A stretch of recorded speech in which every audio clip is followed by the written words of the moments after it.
Welcome. This the Mind Greatness Podcast. It's your host. We got many hosts, but we got two today. Big Boss K-Po through the door. Soldier B Houston right there. This the Mind Greatness Podcast. Shout out to that boy Mike. Shout out to Peso. They gonna be back when they ready. But today is a special edition. We got an NFL edition right now.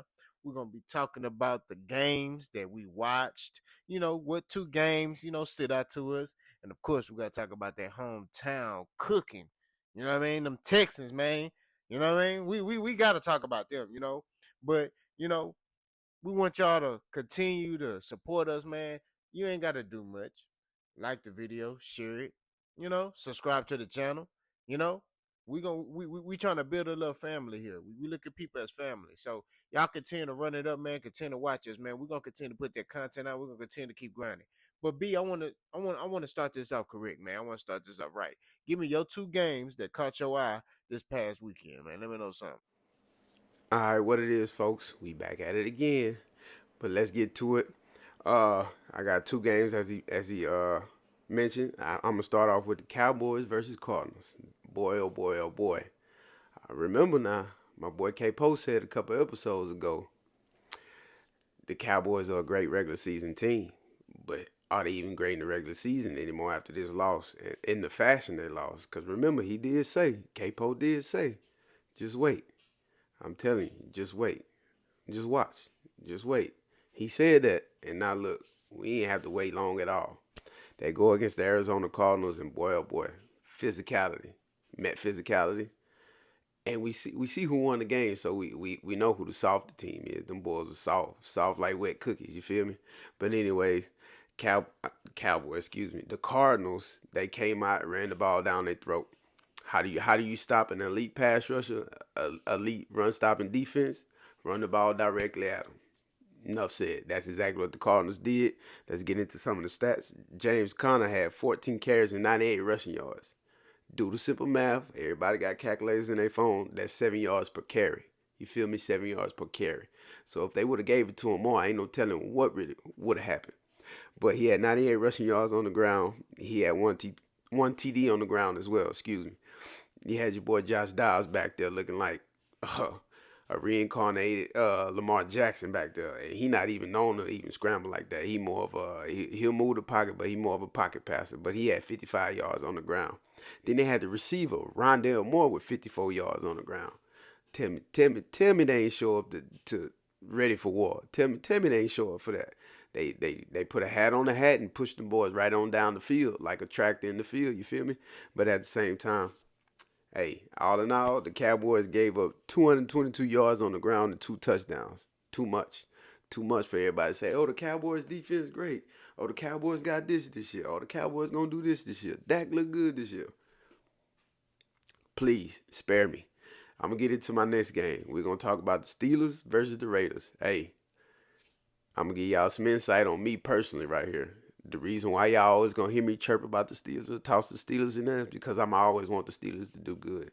Simply because Mike Tomlin was him before we had a coach prime. He was the guy. He paved the way for current black coaches and future black coaches. So I'm always want to do good. This man has never sat on a losing season whether he made the playoffs or not.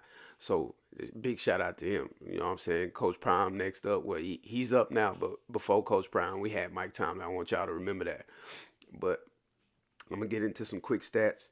Kenny Pickett, he finally trying to turn the key to the ignition. He trying to own it.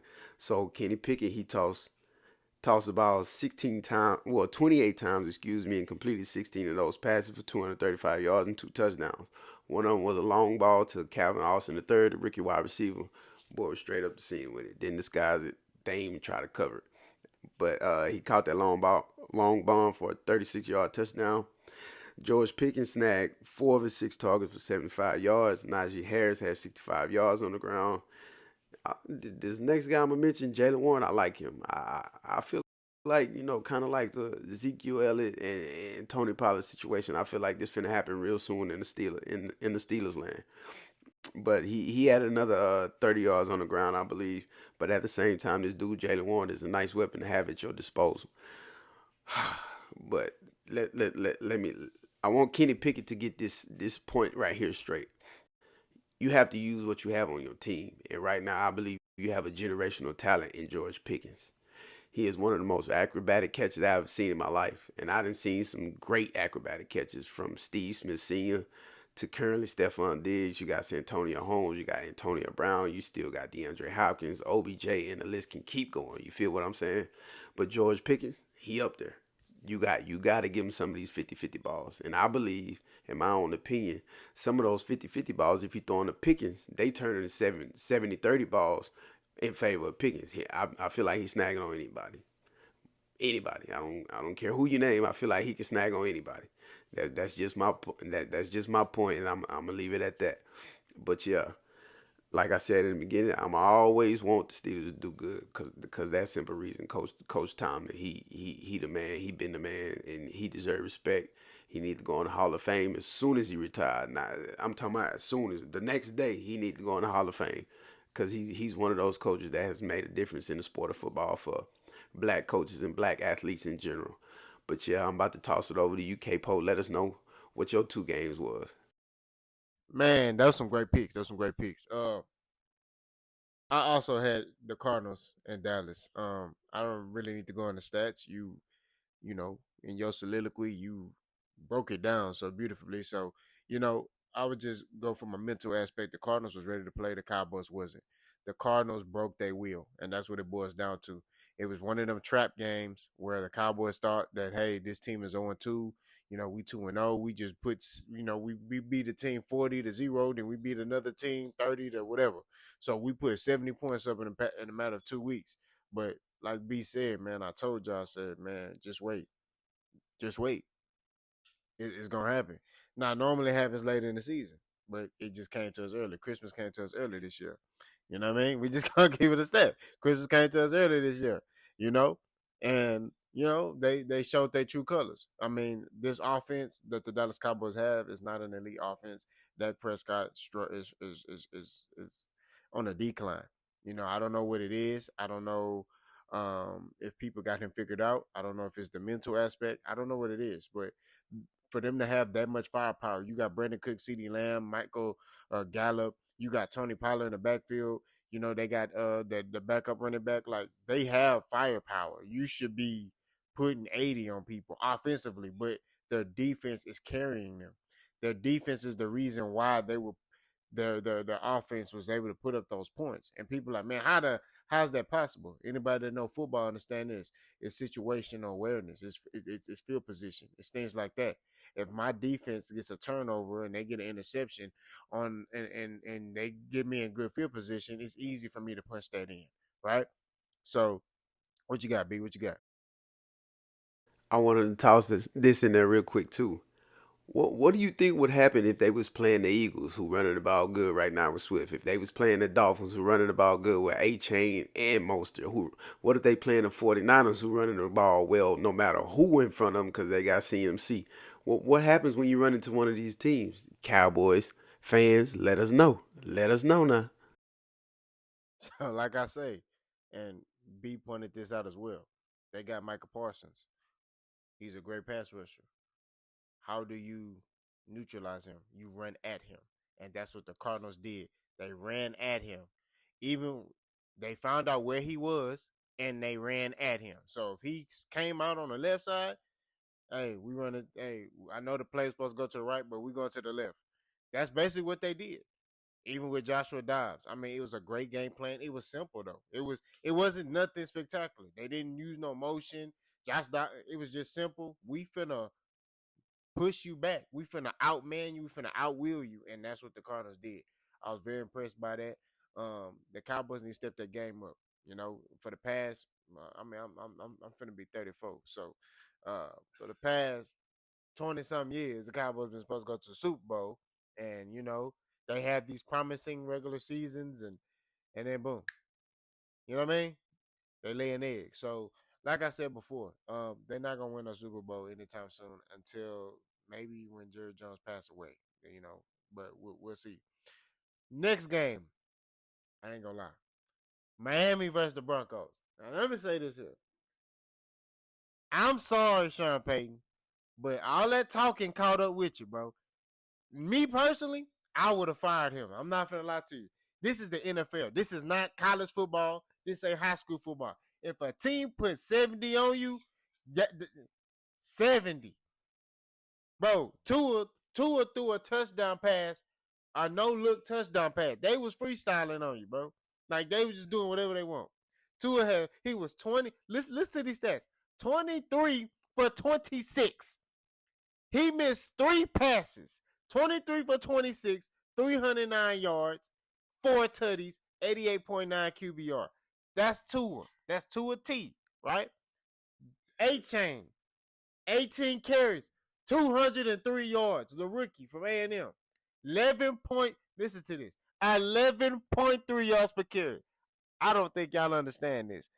He was averaging a first down every carry. Every carry he was getting a first down. Those y'all don't know football is 10 yards, right? He was averaging 11.3 yards per carry. He had 2 touchdowns. He broke one for 67 yards. Man, stop playing with that boy. Mostert, 13 carries, 82 yards, 6.3 yards per carry, 3 touchdowns. 20 was his longest run. Let me tell you something. Let me stop right there. I'm sorry. Tyreek Hill, he had 11 targets. He caught 9 balls, 157 yards, 17.4 yards per catch. The dude, look, let me tell you, this team is a track team, right? Tua is in my daughter. I'm telling you, my daughter, and I ain't saying this shit, can play for the Miami Dolphins and be the quarterback, and they gonna put 70 with just the amount of speed that they got on that team and just the scheme and everything. Bro, you got dudes moving in motion, running over here, running over there, and you don't know who to get a ball to. You don't know who got the ball. Excuse me. It was just like the Broncos were out of position a lot. You know what I mean?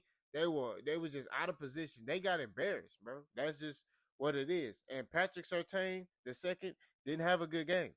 Tyreek Hill was, I mean, Tyreek Hill was dominating this dude. I mean, it's just like it was nothing they could do. There was nothing they could do. But it's all on Sean Payton. Okay, I blame Sean Payton for that because you got to have your team ready to play. Okay, I get it if they beat you 30-20, 40-20, 70. After even the coach that was there last year didn't let nobody put 70 on them. You see what I'm saying? Now Russell had a pretty decent game. He was 23 for 38, 306 yards. He had a touchdown and interception. You know, they did a lot to frustrate Russell Wilson, but this right here, let me tell you something. This Dolphins team, they scary, bro. They scary. You know, they scary. You know, but those are my 2 games. Now, we're gonna segue into the next one. You know, you want to bring that in, B? You want to bring that topic in, man? Hey yo, y'all know where y'all boys hail from. We from the city, down south in the United States. You know what I'm saying? Houston, Texas, baby. We gonna talk about the Texans. And K-Po gonna lead the way, and I'm gonna follow up, and then we gonna send y'all tonight. And we gonna send y'all to bed. Good night. Man, let me tell you, man. I ain't gonna lie. I was a little shocked that they did what they did to the Jaguars. Now, granted, I went into the game thinking there's a possibility they could beat them. The Jaguars are not a very that elite. Yes, they got Travis Etienne. Yes, they got Calvin Ridley, but they still got some holes on their offense. Trevor Lawrence is not consistent, you know. So I went into this game like it's a 50-50 chance the Texans can win. But how they won though. You know what I mean? Like they came out, they were making plays on offense, defense, and special teams. Offensively, CJ Stroud. I mean, they kept him upright. I don't think he got sacked that game. You know what I mean? I don't think he got sacked. You know, Tank Dell. Let me tell you about that boy. He had 5 receptions, 145 yards, and a touchdown, 7 targets. I mean, you know, you had Shaq Griffin. He had 10 tackles, total tackles, 7 solo. Henry Toa. Let me tell you about him. He started at middle linebacker for that game. Perriman normally starts. Okay, I believe Perriman was hurt. Henry Toa, a rookie, took command of that defense and had them inspired to play. Jimmy Ward was the commander chief in the secondary, getting those guys lined up. Like it was and they was hitting. They had 2 turnovers. They forced 2 turnovers on the Jaguars. Excuse me, Eric Murray. Eric Murray forced a fumble, and then Brian Cashman caught an interception. I don't know how he caught that mug, but he stretched out and picked that up mug off, right? And then we got to talk about the play of the plays, the fullback. Let's talk about that. I just remember I'm sitting there, and I was at a restaurant. We was eating at Spanky's. We sitting there, and I see the ball coming to him, and I'm like, man, just move out the way and let what's the name, you know what I mean?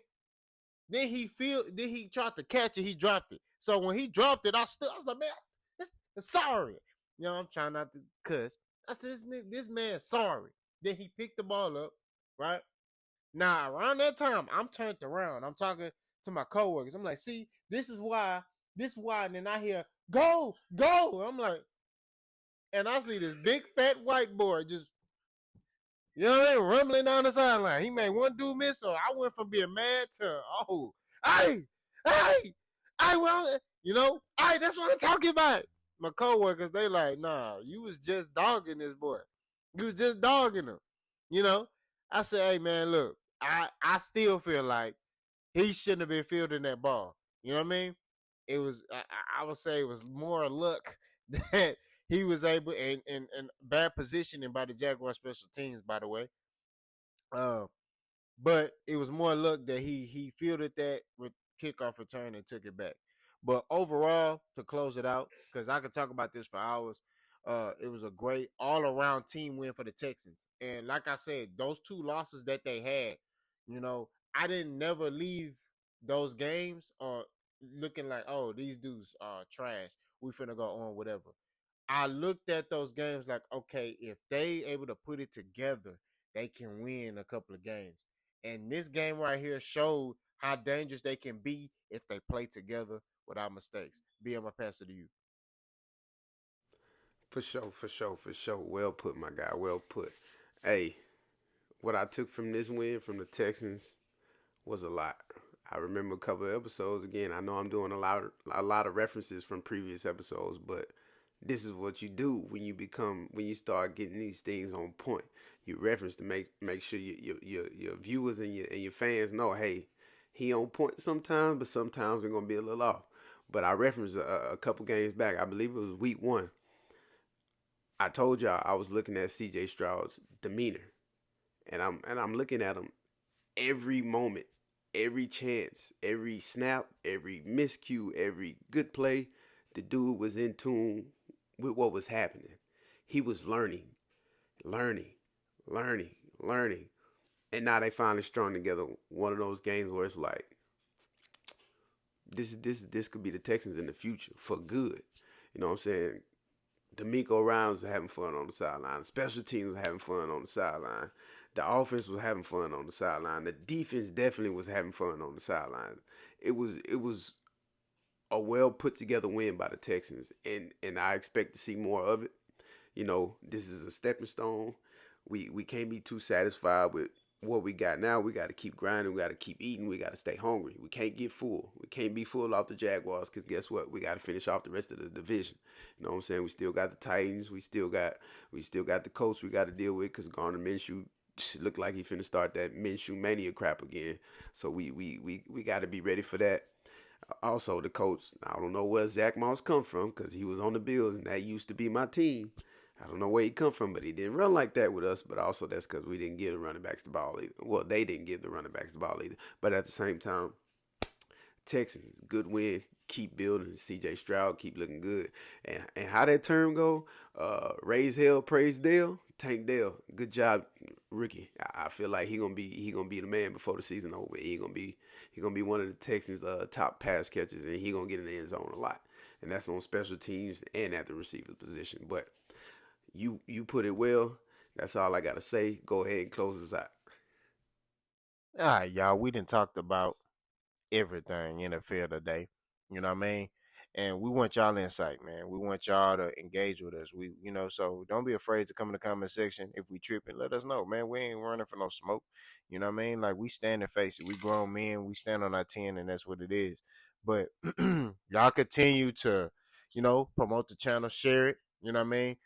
Share it with your boss, your uncle, your auntie, hey, everybody. You know what I mean? We really want to build this family together. So, like I said, it's the Mind on Greatness podcast. I'm Boss K Pope. That's Soldier B Houston. We out of here.